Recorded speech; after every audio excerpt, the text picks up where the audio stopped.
আমার গল্পপ্রিয় বন্ধুরা, কেমন আছো তোমরা? আশা করি ভালো আছো, আমিও ভালো আছি। তোমাদের মজা দিতে আমি আরও একটি মজার গল্প নিয়ে এসেছি। গল্পটি শুনলে তোমাদের রড দিয়ে ঝরনার মতো পানি বেরিয়ে আসবে। তো বুঝতেই পারতেছ গল্পটা কেমন ইন্টারেস্টিং হতে চলেছে, তাই দেরি না করে কানে হেডফোন পরে নাও। আর যারা আমার সাথে কথা বলতে চাও বা ইমো নাম্বার পেতে চাও, আমি ভিডিওর মধ্যে নাম্বার দিয়ে দেব, আপনারা ভিডিও কলে আমার সাথে মজা করতে পারবেন। চলো তবে আর দেরি না করে শুরু করা যাক। আমার মামার স্ত্রী দেখতে খুবই আকর্ষণীয় ছিলেন। প্রথম দিন তিনি যখন তার স্বামীর ঘরে যাচ্ছিলেন, যাওয়ার সময় আমাকে এক নজর দেখে হালকা হেসে ইঙ্গিত করলেন। মনে হচ্ছিল যেন তার মনে আমার প্রতি একটু আলাদা আকর্ষণ কাজ করছিল। একদিন দুপুরবেলা বাড়িতে কেউ ছিল না, মামা তখন বাইরে ছিল। সেই সময় হঠাৎ করে মামি আমাকে ফোন করলেন। তার ফোন পেয়ে আমি দ্রুত বাড়িতে গেলাম এবং দেখি তিনি একা বসে নীরবে কিছু ভাবছেন। তিনি অনেক সুন্দর করে সেজে গুজেছিলেন। মামি একদিন বললেন, তোর মামা অনেক ব্যস্ত থাকেন, আগের মতো সময় দিতে পারেন না। আমি অনেক কিছু আশা করেছিলাম, কিন্তু তা এখনো পুরোপুরি পাইনি। আজ তুই একটু তার কাজে সাহায্য করবি। আমি বিস্মিত হয়ে বললাম, মামি, আমি তো এখনো তরুণ, মাত্র 18। মামি হেসে বললেন, চিন্তা করিস না, একটু মনোযোগ দিলে সবকিছুই সহজ হয়ে যাবে। তারপর মামি, বন্ধুরা রেডি হয়ে যাও, আজকের গল্পটা অনেক বেশি স্পেশাল, তাই কেউ মিস করো না। আর দয়া করে গল্পগুলো ভালো লাগলে ভিডিওটি লাইক, শেয়ার এবং চ্যানেলটি সাবস্ক্রাইব করো প্লিজ। এই গল্পে আমি একজন তরুণ ছেলের চরিত্রে অভিনয় করছি। আমার মামি ছিল অসাধারণ সুন্দর। তার ব্যবহার ছিল অনেক ভালোই। জানি না কেন বিয়ের পর থেকেই তিনি আমার দিকে বেশি নজর রাখছিলেন, যা আমাকে অবাক করত। মা চলে যাওয়ার পর থেকে আমার জীবনটা একাকী হয়ে পড়েছিল। আমি তখন অনেক ছোট ছিলাম যখন বাবা আমাদের পরিবারকে ছেড়ে চলে যান। তারপর থেকে মা একাই আমাকে মানুষ করার দায়িত্ব নিয়েছিলেন। কয়েক মাস আগে মাও আমাদের ছেড়ে চলে গেলেন, যা আমার জন্য এক বিশাল আঘাত ছিল। আমার মামা তখন আমাদের সাথেই থাকতেন। তিনি চুপচাপ হয়ে গিয়েছিলেন, সবসময় আমার মায়ের স্মৃতির মধ্যে ডুবে থাকতেন। আর আমি তখন একেবারেই ছোট ছিলাম, নতুন বাস্তবতাকে বোঝার জন্য, তবে আমি নিজেকে সামলে নিয়েছিলাম। মামা খুবই আবেগপ্রবণ একজন মানুষ ছিল। এখন তো তিনি প্রায়ই রাতে মদ্যপান করে বাড়ি ফিরতেন এবং বাড়ি এসে না খেয়েই ঘুমিয়ে পড়তেন। আমি শুধু চুপচাপ তাকে দেখে যেতাম। একদিন মায়ের এক বান্ধবী আমাদের বাড়িতে এসেছিলেন। তিনিও মায়ের চলে যাওয়ার খবর শুনেছিলেন, তাই 3-4 দিন আমাদের সাথে থাকলেন। তিনি মামার ব্যবহার লক্ষ্য করলেন এবং বললেন, এখন তোর বিয়ে করা উচিত। বাড়িতে যদি কোনো মেয়ে থাকে তাহলে সে তোকে এবং তোর ছোট ভাগ্নাকে সামলাতে পারবে। আমি দেখছি তোমরা দুজন একে অপরের থেকে দূরে সরে যাচ্ছ। তিনি আরও বললেন, একজন নারীই পারে একটা বাড়িকে সুন্দর বানাতে। আন্টির কথায় মামা সম্মতি দিলেন। এরপর আন্টি ভাইয়ার জন্য উপযুক্ত মেয়ে খুঁজতে শুরু করলেন। যেদিন আন্টি তাদের বাড়ি গেলেন, সেই রাতেই মামা নেশাগ্রস্ত অবস্থায় বাড়ি ফিরলেন। তার সাথে ছিল একটি মেয়ে। সে মামার হাত ধরে তাকে ঘর পর্যন্ত নিয়ে গেলেন এবং তারপর তাকে ঘরে রেখে চলে গেলেন। পরের দিন সকালে সেই মেয়েটি আমাদের বাড়ির কলিং বেল বাজিয়ে মামার ব্যাপারে জিজ্ঞেস করল। তারপর সে রান্নাঘরে গিয়ে আমাদের জন্য জলখাবার বানাতে শুরু করল। জলখাবার খেয়ে আমি কলেজের উদ্দেশ্যে বেরিয়ে গেলাম। কিন্তু মামা তখনও ঘুমাচ্ছিলেন। তাকে জাগানোর সাহস আমার হয়নি। দুপুরে যখন আমি বাড়ি ফিরলাম, তখন দেখলাম মামা বাড়িতে নেই। কিছুক্ষণ পর ফ্রেশ হয়ে বসার ঘরে এসে দেখি বাড়ির কলিং বেল বাজল। দরজা খুলতেই দেখলাম মামা সেই মেয়েটির সাথে বিয়ে করে বাড়ি ফিরেছে। তাদের গলায় বিয়ের মালা ছিল। আমি বিস্ময়ের সাথে তাদের দিকে তাকিয়েছিলাম। তখন মামা হাসতে হাসতে বলল, কিরে কুনাল, এভাবে অবাক হয়ে তাকিয়ে আছিস কেন? এ তোর মামি তানিয়া। যা, ভেতর থেকে আরতির থালা নিয়ে আয়। মামার বিয়ে দেখে আমি খুশি হয়েছিলাম, কিন্তু আশ্চর্য হলাম এই ভেবে যে মামা লাভ ম্যারেজ করেছে। যদিও আমি বেশি কিছু জানতে চাইনি। তাড়াতাড়ি আরতির থালা এনে তাদের ঘরে প্রবেশ করালাম। নতুন মামি অনেক সুন্দর ছিল। তাকে দেখে আমি অবাক হয়েছিলাম। নতুন মামি বাড়িতে আসার পর থেকেই ঘরের সব দায়িত্ব নিজের হাতে তুলে নিলেন। সেদিন রাতে মামা আর মামি নিজেদের ঘরে চলে গেলেন, আর আমি পানির বোতল নিয়ে নিজের ঘরের দিকে হাঁটতে শুরু করলাম।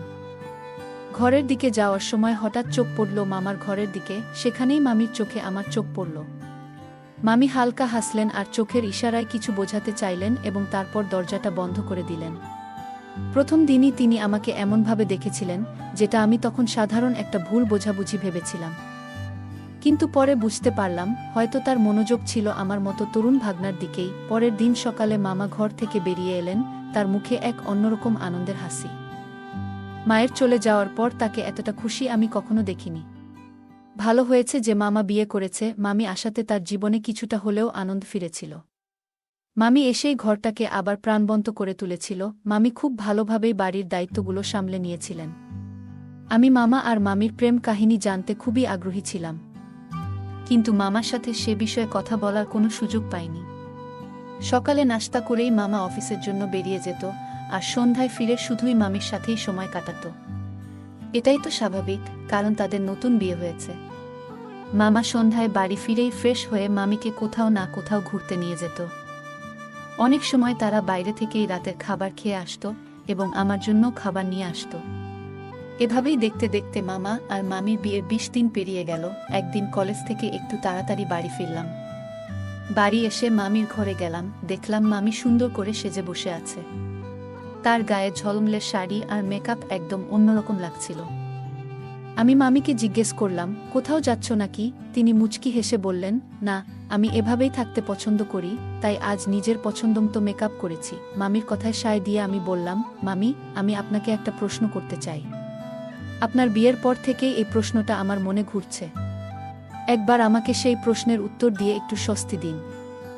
তখন মামি আমার কাছে এসে আমার কাঁধে হাত রেখে আমাকে বিছানায় বসিয়ে দিলেন। মামি হেসে বললেন, বলো, তোমার প্রশ্ন কি? আমি মামিকে বললাম, আপনার প্রেমের গল্পটা জানার জন্য আমি খুবই আগ্রহী। মামার সাথে আপনার প্রথম দেখা কিভাবে হলো সেটা জানতে চাই। ভাইজা তো কখনো নিজে থেকে কোনো মেয়ের সাথে কথা বলে নাই, তাহলে কিভাবে সে লাভ ম্যারেজ করলো? আমার কথা শুনে মামি প্রথমে হাসতে লাগলেন এবং তারপর বললেন, তুই তোর বয়স অনুযায়ী খুবই সরল, কিন্তু চিন্তা করিস না, এখন আমি যখন এই বাড়িতে এসেছি তোকে একটু একটু করে স্মার্ট বানিয়ে তুলব। মামি আমার প্রশ্নের উত্তর দিতে শুরু করলেন, তোর মামা আর আমার প্রথম দেখা হয়েছিল একবার বাস স্টপেজে। তখন তোর মামাকে বেশ চিন্তিত দেখাচ্ছিল। আমি একটু খোলামেলা স্বভাবের মানুষ, তাই আমি নিজেই তার সাথে কথা বলার চেষ্টা করলাম।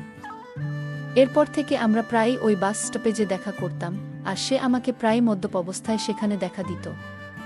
আমি যতবারই তাকে দেখতাম তাকে বাসে ঠিকঠাক তুলে দিতাম। এভাবেই আমাদের কথাবার্তা বাড়তে লাগল। একদিন তাকে বাড়ি পর্যন্ত ছেড়ে এলাম, আর সেদিনই আমরা আমাদের অনুভূতির কথা একে অপরকে জানিয়ে দিলাম। তোমার মামা তো তখন একেবারে উচ্ছ্বাসে ভেসে গেল। সে সাথে সাথেই আমাকে বিয়ের প্রস্তাব দিল। আমার পরিবারে তেমন কেউ ছিল না, তাই আমিও তোমার মামার প্রস্তাব মেনে নিলাম। এইভাবেই আমাদের বিয়ে হয়ে গেল। মামি আমাকে আশ্বস্ত করে বললেন, চিন্তা করিস না, তোর মামা আর কখনো মদ্যপান করে বাড়ি ফিরবে না। তাদের প্রেম কাহিনীটা বেশ মজার ছিল। তোর মামা মামি ব্যবহার এবং ব্যক্তিত্ব খুব পছন্দ করেছিল, তাই আমাদের মধ্যে বিয়ে হয়েছিল। সত্যি বলতে, মামি যখন থেকে এই বাড়িতে এসেছে আমি একবারও দেখিনি যে মামা মদ্যপ অবস্থায় বাড়ি ফিরেছে। কয়েক দিনের মধ্যেই মামি পুরো বাড়ির পরিবেশটাই বদলে দিয়েছে। কিন্তু এখন আমার মনে প্রশ্ন আসতে শুরু করেছে যে, বিয়ের পর মামি কি সত্যি আমার মামার সাথে খুশি আছে? কারণ মামির আচরণ একটু একটু করে পরিবর্তিত হতে শুরু করেছে। একদিন কথা প্রসঙ্গে মামি নিজেই বলেছিলেন যে, তোর মামা আমাকে প্রথমে তার চোখের চাহনিতেই পছন্দ করেছিল, কিন্তু আমি ভাবিনি যে সে এতটা সাধারণ হবে। আস্তে আস্তে আমি তার জীবনযাত্রায় পরিবর্তন আনছি, কিন্তু তার স্বভাব কবে বদলাবে সেটা আমি বলতে পারবো না। মামির এই কথাগুলো আমাকে একটু চিন্তায় ফেলল, কারণ এটা তাদের ব্যক্তিগত ব্যাপার ছিল। পরের দিন আমি একটু তাড়াতাড়ি বাড়ি ফিরলাম এবং দেখলাম যে মামার একজন বন্ধু বাড়ি থেকে বেরিয়ে যাচ্ছিল। সে বেরিয়ে যাওয়ার পর আমি মামির ঘরে গেলাম। আজও মামি কালকের মতোই বেশ জাঁকজমকপূর্ণভাবে সেজেছিলেন। তাকে অসাধারণ লাগছিল। আমি মামিকে জিজ্ঞেস করলাম, মামি, মামার বন্ধু বাড়িতে কেন এসেছিল? আর আপনি এত সুন্দর করে সেজেছেন কেন? কোথাও যাচ্ছেন নাকি? তার উত্তরে মামি হেসে বললেন, মামি বললেন, তোর মামার কাজের কিছু কাগজ আনানোর জন্যই ওকে বাড়িতে পাঠিয়েছিল। আর আমি যে কেন এত সেজেগুজে আছি সেটা তো কালই তোকে বলেছিলাম। মামির কথায় আমি বিশ্বাস করে নিলাম এবং তারপর নিজের ঘরে চলে গেলাম। কিছুক্ষণ পর মামি আমার ঘরে এলেন। আমি তখন পোশাক পরিবর্তন করছিলাম, তাই ওনাকে দেখে একটু লজ্জা পেলাম। কিন্তু মামি আমাকে এক দৃষ্টিতে দেখেই যাচ্ছিলেন। তিনি হেসে বললেন, লজ্জা পাওয়ার কি আছে, আমি তো তোমার মামি। তারপর তিনি কাছে এসে আমার শার্টের কলার ঠিক করতে লাগলেন। তিনি আমাকে জিজ্ঞেস করলেন, তোমার কি কোনো প্রেমিকা নেই? আমি মাথা নেড়ে না সূচক উত্তর দিলাম। তখন মামি হেসে বললেন, ঠিকই তো, তোমার মতো একটা সাধারণ ছেলের কিভাবে কোনো প্রেমিকা থাকতে পারে? তোমার জীবনযাত্রা এতটাই সাধারণ যে কোনো মেয়ে হয়তো তোমার দিকে ফিরেও তাকাবে না। তবে একটা কথা বলি কুনাল, তুমি তোমার মামার থেকেও অনেক সুন্দর, আর তোমার শরীরও বেশ ভালোই গঠিত। তোমার জীবনযাত্রায় একটু পরিবর্তন আনতে হবে। মামি তখন আমার কাছে এসে দাঁড়ালেন এবং আমার চুলে আলতো করে হাত বুলাতে লাগলেন। তার এতটা কাছাকাছি পেয়ে আমি একটু অপ্রস্তুত হয়ে গেলাম। তার উপস্থিতি আমি কিছুটা লজ্জিত বোধ করছিলাম, কিন্তু তিনি সরে যাচ্ছিলেন না। পরিস্থিতি একটু অস্বস্তিকর হয়ে উঠতে দেখে আমি নিজে থেকেই কিছুটা দূরে সরে এলাম। সন্ধ্যায় মামা বাড়ি ফেরার আগে মামি তার জাঁকজমকপূর্ণ সাজগোজ ছেড়ে একদম সাধারণ গৃহবধূর মতো সেজে নিয়েছিলেন। তবে আমি লক্ষ্য করছিলাম যে মামির মুখে ধীরে ধীরে হতাশার ছায়া পড়তে শুরু করেছে। রাতে উনি যখন নিজের ঘরে যেতেন তখন খুব মনমরা হয়ে দরজা বন্ধ করে দিতেন। আমার মনে হচ্ছিল তাদের দুজনের মধ্যে কিছু একটা ঠিকঠাক চলছে না, কিন্তু আমি সাহস করে কিছু জিজ্ঞেস করার মতো অবস্থায় ছিলাম না, কারণ এগুলো তাদের ব্যক্তিগত ব্যাপার ছিল। কয়েকদিন পর মা এর সেই বন্ধু আবার আমাদের বাড়ি এলেন। মামিকে দেখে তিনি একটু অবাক হলেন এবং মামাকে বললেন, কিছুদিন ধরে আমি তোমাকে ফোন করছিলাম, কিন্তু আমি তোমার জন্য 2-3টি বিয়ের প্রস্তাব দেখে রেখেছিলাম। হঠাৎ শুনলাম তোমার বিয়ে হয়ে গেছে, অথচ তুমি আমাকে একটাও জানাওনি। আমি কিছু বলতে চাইনি, কিন্তু তুমি তো একেবারেই আমার ফোন ধরা বন্ধ করে দিলে। মামা মায়ের বান্ধবীর সামনে হাসি মুখে বিষয়টি সামলে নিয়েছিল, কিন্তু তার নিজের বিয়ে নিয়ে কিছুই বলেনি। পরে যখন মায়ের বান্ধবী নিজের চোখে মামিকে দেখল, তখনই সে খবরটা পেল। মায়ের বান্ধবী আমাদের বাড়িতে কয়েক ঘন্টা থেকেছিল, আর ততক্ষণে মামিকে ভালো করে পর্যবেক্ষণ করেছিল। সে যা বলল তা আমার মাথায় গেঁথে গেল। মামা বাড়িতে না থাকলে মায়ের বান্ধবী নির্বে আমাকে বলল, তোমার মামির আচরণ ঠিক মনে হচ্ছে না। বাড়িতে একজন তরুণ ভাগ্না আছে, এটা মাথায় রেখে তাকে শালীনভাবে চলা উচিত। আমার মনে হয় সে তোমার সামনে ইচ্ছা করে সেজেগুজে থাকে। আমি ওকে বেশি চিনি না, কিন্তু তোমার সাবধান থাকা উচিত। এই কথাগুলো মাথায় রেখে সে আমার মনে সন্দেহের বীজ বপন করে দিয়ে গেল। মায়ের বান্ধবীর কথাগুলো সত্যি ছিল কিনা তা বলতে পারবো না, কিন্তু মামির নানান কাণ্ডকারখানা আমার নজরে আসত। তবে আমি কখনো মুখ ফুটে কিছু বলিনি। মামা আর মামির মধ্যে অনেক পার্থক্য ছিল। মামা ছিল সাধারণ, গম্ভীর প্রকৃতির আর গায়ের রং ছিল শ্যামলা, কিন্তু মামি ছিল খুবই সুন্দর আর মায়াবী। মামি বেশ চালাক ছিলেন। সত্যি বলতে, আমার শ্যামলা মামাকে কি তিনি সত্যি ভালোবাসতেন? এই প্রশ্ন আমার মনে থেকেই যেত। তবে এসব নিয়ে চিন্তা করার সময় আমার ছিল না। আমার দুবেলার খাবার ঠিক সময়ে পেতাম আর বাড়ির সব কাজও সময়মতো হয়ে যেত। কিছুদিন পর মামা গ্রামে গেল। আমাদের গ্রামের বাড়ির কিছু কাজ ছিল। মামা না থাকায় বাড়িতে শুধু আমি আর মামি ছিলাম।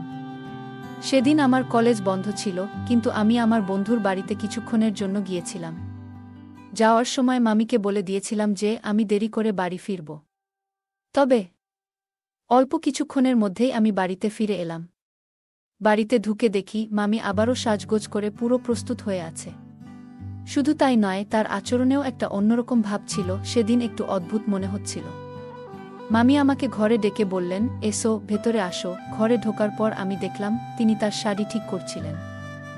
আমি দরজার কাছে দাঁড়িয়েছিলাম। মামি হাসি দিয়ে বললেন, বাইরে দাঁড়িয়ে কেন দেখছো? যদি কিছু জানতে বা দেখতে চাও তাহলে ভেতরে এসে দেখে নাও। আর যখন এসেছো, একটু সাহায্য করো আমার কাজে। মামি আমাকে বিছানায় বসতে বললেন এবং বেশ কয়েকটি কাপড় আমার হাতে তুলে দিলেন। তারপর বললেন, আমার শাড়ির সব ব্লাউজের বোতামগুলো লাগিয়ে দেবে। আমি একটু দ্বিধা নিয়ে বললাম, এ ধরনের কাজ আমি কখনো করিনি, তাই কিভাবে করতে হয় জানি না। তখন তিনি আমার হাত ধরে বোতাম লাগানোর পদ্ধতি শেখাতে শুরু করলেন। সেই সময় মামি আমার একদম কাছাকাছি ছিলেন, কিন্তু তার দৃষ্টিভঙ্গি আমাকে কিছুটা অস্বস্তিতে ফেলছিল।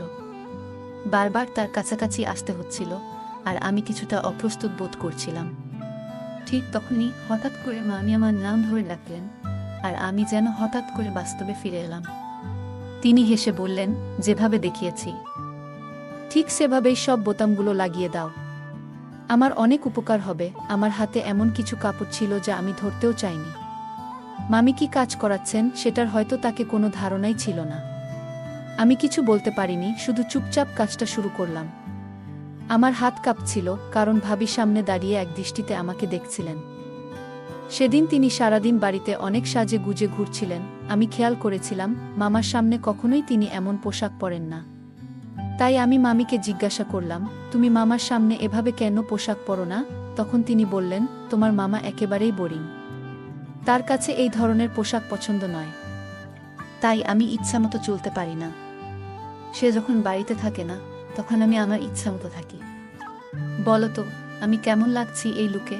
আমি বললাম, তুমি দারুণ লাগছো। আর তুমি তো এমনিতেই অনেক সুন্দর। এত সাজগোজ না করলেও তোমাকে অনেক সুন্দর লাগে। আমি তার প্রশংসা করেছিলাম, কারণ তিনি নিজেই জানতে চেয়েছিলেন আমার মতামত। আমার কথা শোনার পর তিনি আমার হাত ধরে তার ঘরে নিয়ে গেলেন। সেখানে আমাকে আয়নার সামনে দাঁড় করিয়ে নিজেও আমার পাশে এসে দাঁড়ালেন। তিনি মুচকি হেসে বললেন, বলতো, আমি কেমন লাগছি তোমার চোখে? আমায় তো তুমি বেশ ভালো লাগে, তাই না? দেখো, আমাদের দুজনকে একসাথে কত সুন্দর লাগছে। তোমার মামা আর তুমি, দুজনের মধ্যে কত পার্থক্য। তোমার মামা খুব সাধারণ, কিন্তু তুমি একদমই অন্যরকম, খুবই স্পেশাল। সত্যি বলতে, তুমি যেদিন থেকে আমার কথা শুনে নিজেকে একটু আলাদা রাখছো, সেদিন থেকেই তোমার ব্যক্তিত্ব যেন আরও উজ্জ্বল হয়ে উঠেছে। এই কথাগুলো বলার সময় মামি আমার হাত একটু শক্ত করে ধরে ফেললেন। যদিও তিনি আমার মামি, আমি জানতাম আমাদের সম্পর্কের একটা সীমারেখা আছে, কিন্তু মনে হলো তিনি যেন সেই সীমা ভুলে গিয়েছিলেন। তার পাশে থাকতেই আমি কিছুটা অস্বস্তি অনুভব করছিলাম। তাই নিজেকে দ্রুত সরিয়ে নিয়ে আমি আমার ঘরে চলে গেলাম। সারা রাত আমি আমার ঘরের দরজা আর খুলিনি, শান্ত থাকার চেষ্টা করছিলাম। পরের দিন কলেজ বন্ধ থাকলেও আমি সকালে তাড়াতাড়ি বেরিয়ে গেলাম, কারণ সেদিন মামির সামনে থাকা সম্ভব ছিল না। মামি বলতো, তোমার মামা খুব বোরিং, আর আমাকে কাছে আসার চেষ্টা করত। কয়েকদিন ধরে তার আচরণে অনেক পরিবর্তন এসেছিল। বিয়ের প্রথম দিকে মামি খুবই আদর্শ স্ত্রী হিসেবে নিজেকে উপস্থাপন করত, কিন্তু সময়ের সঙ্গে তার আচরণ পুরোপুরি বদলে গেল। এখন সে প্রায়ই মামার সমালোচনা করতে শুরু করেছে। আমি ভাবতাম, মামার এমন কি ত্রুটি ছিল যে সে মামিকে সুখী রাখতে পারছিল না? আর সেই কারণেই কি ভাবির আমার প্রতি মনোযোগ বাড়ছিল তার। সেই রাতে, যখন মামা বাড়িতে ছিল না, মামির অস্বাভাবিক আচরণে আমি নিজেকে ঘরে আটকে রেখেছিলাম। কিন্তু মাঝ রাতের সময়ে কাউকে বাড়িতে ঢুকতে দেখলাম। জানি না সে কে ছিল। 3 দিন পর মামা বাড়িতে ফিরল।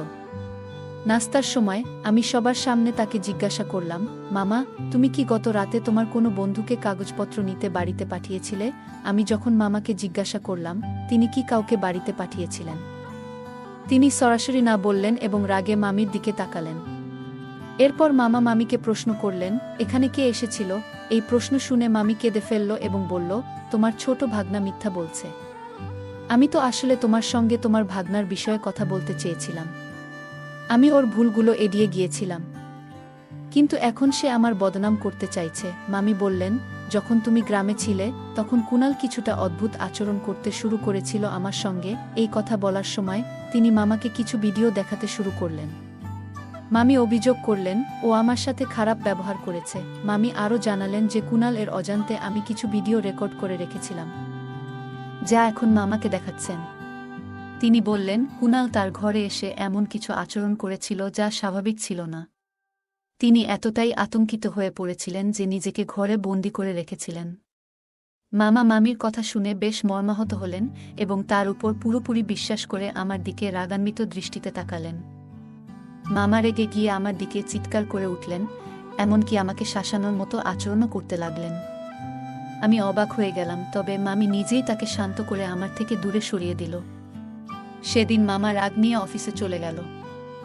তার যাওয়ার পর মামি তার মুখের মিথ্যে অশ্রু মুছে আমার কাছে এসে বলল, কুনাল, তোমার মামাকে কিছু জিজ্ঞেস করার আগে একবার আমার সঙ্গে কথা বলতে পারতে। মামি আমাকে বলল, তুমি অকারণে তোমার মামার সামনে মিথ্যে বললে কেন? তুমি মিথ্যে বলছিলে, তাই আমি তোমার আসল ঘটনা মামার সামনে তুলে ধরলাম। তবে এরপর থেকে এমন কিছু করো না। যদি তোমার কোনো ইচ্ছা থাকে তা আমাকে জানাতে পারো। আর হ্যাঁ, নিজেকে ছোট ভেবো না। তোমার যে কোনো ইচ্ছে পূরণ করতে আমি রাজি আছি, শুধু একবার বলেই দেখো। মামির এই কথাগুলোর মানে তখন আমার পুরোপুরি বোঝা হয়ে গিয়েছিল, কিন্তু একই সঙ্গে আমার ভীষণ রাগও হচ্ছিল। সে আমাকে মামার সামনে মিথ্যাবাদী হিসেবে উপস্থাপন করেছিল। সেই রাগ নিয়ে আমি তাড়াতাড়ি কলেজের উদ্দেশ্যে বেরিয়ে পড়লাম। কলেজে গিয়েও কোনো ক্লাসে মন বসাতে পারিনি। মামির কথাগুলোই আমার মাথায় ঘুরছিল। মামিকে দেখে মনে হচ্ছিল সে আমার থেকে কিছু আলাদা ধরনের প্রত্যাশা করছে, কিন্তু আমি সবসময় তাকে নিজ থেকে দূরে রাখার চেষ্টা করতাম। সত্যি বলতে আমি এত ছোট ছিলাম না যে বারবার এক সুন্দরী মহিলাকে নিজ থেকে দূরে ঠেলে দেব। যেহেতু ভাইয়ের চোখে আমি ইতিমধ্যে খারাপ হয়ে গেছি, তাই মামির কথা মতো চললে কিছু হবে না। মামি তো ইতিমধ্যে সবসময় আমার পক্ষে ছিল। সেই মুহূর্তে হঠাৎ করেই আমি সিদ্ধান্ত নিলাম কলেজ থেকে বাড়ি ফিরে যাব। বাড়িতে পৌঁছেই দরজা খুলে ভেতরে ঢুকে পড়লাম এবং সোজা মামির ঘরের দিকে এগোলাম। সেদিনও সে প্রতিদিনের মতো নিজেকে সুন্দরভাবে প্রস্তুত করেছিল। আমাকে দেখেই তার চোখে খুশির ঝলক দেখা গেল। কাছে এসে বলল, তুমি এসে গেছ। আমি জানতাম আমার এই সাজসজ্জা তোমার নজর কাটবেই। চিন্তা করো না, তবে একটা অনুরোধ, তুমি নিজের মুখ বন্ধ রাখবে, বিশেষ করে তোমার সেই বোরিং মামার সামনে। এখানে যা কিছু দেখেছ সেটা বাইরের কারো কাছে বলো না। আমি তখন এমন ভাব দেখালাম যেন দাদার প্রতি আমারও রাগ আছে। তার কথায় সায় দিলাম। তখন সে এমন এক সম্পর্ক গড়ে তোলার প্রস্তাব দিল যা আমি চাইনি। আমি সেই পরিস্থিতি থেকে নিজেকে বের করার চেষ্টা করছিলাম, কিন্তু তখন হঠাৎ আরেকজন ব্যক্তি বেরিয়ে এলো ঘর থেকে। যখন সে ঘর থেকে বেরিয়ে এলো, তখন মামা তাকে ধরে ফেলল। মামার কণ্ঠ শুনে মামিও বাইরে এলো। মামিকে সাজগোজ করা অবস্থায় দেখে মামার আগে পাগল হয়ে গেল। সে বলল, তুমি আবারও এই রূপে আসলে? আমি তোমার সঙ্গে বিয়ে করেছিলাম শুধু তোমাকে ভালো জীবন দিতে।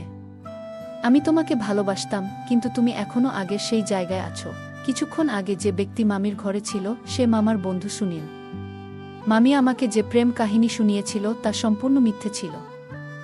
মামা আর মামির পরিচয় হয়েছিল এক ডান্স বারে। মামাকে মদ্যপানে আসক্ত করেছিল সেই সুনীল, যিনি তাদের প্রথমে বারে নিয়ে যেতেন। সুনীলই মামার পরিচয় করিয়ে দিয়েছিল সেই মহিলার সঙ্গে, যার আসল নাম তানিয়া নয়, বরং ছিল সুমাইয়া। মামা তাকে ভালো জীবন দিয়েছিল, এমনকি তার নামও বদলে দিয়েছিল। মামার রাগ দেখে মামি ভয় পেয়ে গেল। সে বলল, সব প্ল্যান সুনীলের ছিল। আমি তোমাকে কখনোই ভালোবাসিনি। আমার আসল প্রেমিক সুনীল। ওই আমাকে বলেছিল তোমার সঙ্গে প্রেমের ভান করতে। সেই জন্যই আমি প্রতি রাতে তোমার সঙ্গে ঝগড়া করতাম। সেটা সুনীল এর পরিকল্পনার অংশ ছিল। ও চাইছিল তোমাকে মানসিকভাবে দুর্বল করে তোমাকে হাসপাতালের পথে ঠেলে দিতে। সবকিছুই প্ল্যানের অংশ ছিল। আমি তো শুধু আমার প্রেমিকের নির্দেশ অনুসরণ করছিলাম, বলল মামি। সুনীল তোমার কাজে উন্নতি সহ্য করতে পারছিল না, তাই সে এই পুরো পরিকল্পনা তৈরি করেছিল। একবার যদি তোমাকে পাগল প্রমাণ করা যেত, তাহলে তোমাকে চাকরি থেকে সরিয়ে দেওয়া হতো, আর তখন তোমার জায়গায় সে বসতে পারত। এটাই ছিল আমাদের আসল উদ্দেশ্য। মামা যখন পুলিশে দেওয়ার হুমকি দিল, তখন মামির মুখ থেকে সত্যটা বেরিয়ে এলো। সে ভেবেছিল সত্য বললে মামা হয়তো তাকে পুলিশে দেবে না, কিন্তু সুনীল সঙ্গে মিলে সে যে অপরাধগুলো করেছে তার জন্য সেও সমানভাবে দায়ী। সে ছিল এক অসৎ মেয়ে, তাই আমার দিকে খারাপ নজর দেওয়ার সময় একটুও ভাবেনি। মামার তো মা বাবার কথা মেনে বিয়ে করেছিল। মা সবসময় বলতেন, তোমার বিয়ে এমন এক মেয়ের সঙ্গে হবে যে দরিদ্র ও সহায়ক। মামা তানিয়ার অর্থাৎ সুমাইয়া একজন দরিদ্র ও সহায়ক মেয়েকে দেখেছিল এবং তাকে ভালো জীবন দেওয়ার জন্যই বিয়ে করেছিল। কিন্তু সেই অসৎ মেয়ে আর মামার কাছের বন্ধুই মিলে তার সঙ্গে বিশ্বাসঘাতকতা করল। মানুষ যখন জীবনে উন্নতি করে তখন তার সাফল্যে খুশি হওয়ার লোক কম থাকে আর হিংসা করার লোক বেশি। বেশিরভাগ সময় সেই হিংসুটেরা তার কাছের মানুষগুলোই হয়। মামার সরলতাই তার জন্য কাল হলো, কারণ সে সবসময় সবার ভালো চেয়েছে। মামা সবসময় সবার ভালো চাইত, কিন্তু তার নিজের স্ত্রী আর বন্ধুই তার বিরুদ্ধে ষড়যন্ত্র করল। মামা শেষমেশ তাদের পুলিশের হাতে তুলে দেয়। এরপর অনেক বছর কেটে গেল, কিন্তু মামা আর বিয়ে করল না।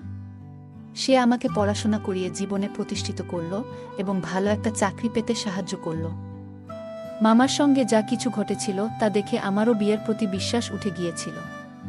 কিন্তু সব মেয়েই একই রকম হয় না, এই সত্যটা আমি প্রিয়ার সঙ্গে পরিচয়ের পর বুঝতে পারলাম। প্রিয়ার সঙ্গে আমার বিয়ের প্রস্তাব মায়ের এক বন্ধু এনেছিলেন। আমাদের বিয়ে একটা সুশৃঙ্খল পরিবারে হয়েছিল এবং সেই কারণেই সমাজে আমরা যথেষ্ট মান সম্মান পেয়েছি। সেই সম্মান ও মূল্যবোধের কারণেই আমাদের দাম্পত্য জীবন সুন্দরভাবে চলছিল। আমাদের সুখী সংসার দেখে মামার বিশ্বাস ফিরে এলো যে সব মেয়ে খারাপ নয়।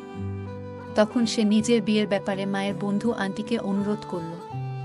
আন্টির মাধ্যমে মামারও বিয়ে হয় এক ভালো মেয়ের সঙ্গে, যেসব গুণে পরিপূর্ণ ছিল এবং সমাজের মূল্যবোধ সম্পর্কে সচেতন ছিল। এই কারণেই মামার জীবনও সুখে চলতে লাগল। বন্ধুরা, পরিবার দ্বারা নির্ধারিত সম্পর্কগুলো সমাজে সম্মান পায়। অন্যদিকে নিজ ইচ্ছায় তৈরি সম্পর্কগুলো প্রায়ই বিশ্বাসঘাতকতার দিকে এগিয়ে যেতে পারে, কারণ সেগুলো অধিকাংশ সময় সঠিকভাবে যাচাই করা হয় না। সম্পর্কগুলোতে কোনো ভয় বা মান সম্মানের প্রশ্ন থাকে না, তাই যে কোনো সম্পর্ক গড়তে হলে পরিবার ও তাদের আশীর্বাদের গুরুত্ব থাকা উচিত।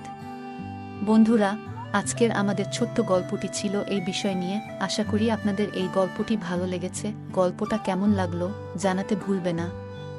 আরও মজার মজার রোমান্টিক গল্প শুনতে চাইলে ভিডিওটি লাইক, শেয়ার এবং চ্যানেলটি সাবস্ক্রাইব করতে এবং বেল আইকনটি ক্লিক করতে ভুলবে না। ধন্যবাদ। আজকের গল্পটি এ পর্যন্ত। এতক্ষণ সাথে থাকার জন্য ধন্যবাদ। দেখা হবে পরবর্তী কোনো ভিডিওতে।